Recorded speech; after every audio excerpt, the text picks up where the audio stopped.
Okay, in this video, let's start from where we left.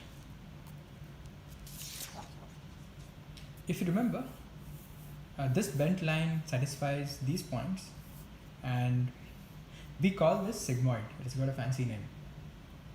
And you have to always keep in mind that this bent line was created using one straight line, which was randomly initiated using random values of w and b.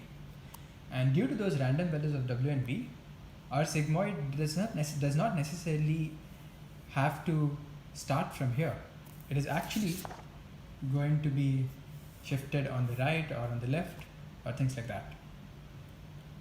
So just imagine a case when it's shifted on the right. In that case, the error associated with these points, with these data points, is more than half, because this point is equal to y equal to half, this point is y equal to 0, this point is y equal to 1. So this distance is half and this distance is more than half. So the error associated with points lying between these 2 points right here is more than half.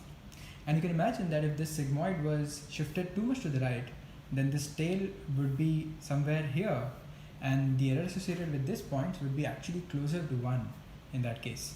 So that's a very high error. And of course, the error associated with these points here is closer to 0.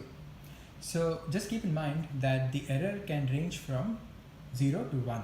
0 for these points when they are very close, and 1 for these points when they are very far. Similarly, for points that are lying here, right, the error here is closer to 0 now. And if the sigmoid was shifted too much to the left, then this part of the sigmoid would be here, and the error associated with the points that are here on x-axis would be closer to 1.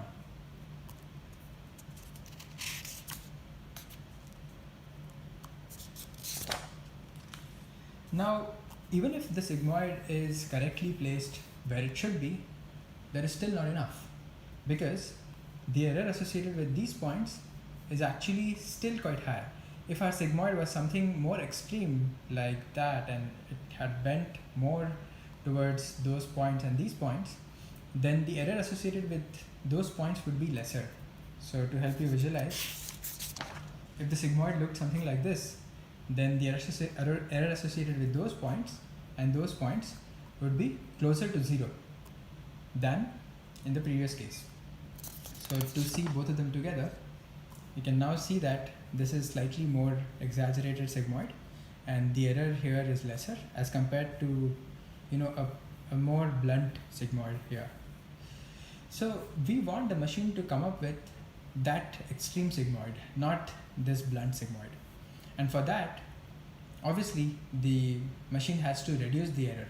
Of course, here the error is lesser as compared to here, but if you want the machine to do a better job and do it even more extreme, then we can associate the range of the error as a more extreme range. So for instance, we saw that the error ranges from 0 to 1, right? Now instead of that, if we call the error which is closer to 0 as 0, obviously because it is just 0, but if we call the error that is closer to 1 as infinity, then our machine will avoid it completely. It'll try to not at all go anywhere close to 0. So if the sigmoid is shifted somewhere to the right or the left, then that will be fixed immediately if the error which is closer to 1 is shown as it is closer to infinity. In other words, if we call the error when it is 1 as infinity, then our machine is going to do a great job. Of course, we are calling the error at 0 as 0. But if you think about this situation, our machine is randomly initializing the first line, the w and b values.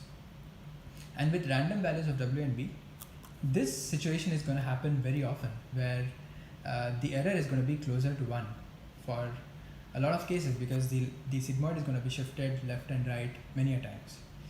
So we don't want the machine to do calculations involving very large numbers. So what if we flip this? What if we call the error associated with 0 as infinity and error associated with 1 as 0? We can do that. So now the error associated with 0 becomes infinity and with 1 becomes 0. But this is counterintuitive. We should not do this because with 0, the machine is actually getting things right. So why would we call the error as infinity? So instead of calling it infinity, if we call it minus infinity, then the error here becomes way smaller than the error at 1. So now what we're going to do is call the error, when it is 0 we call it minus infinity, and when it is 1 we call it 0.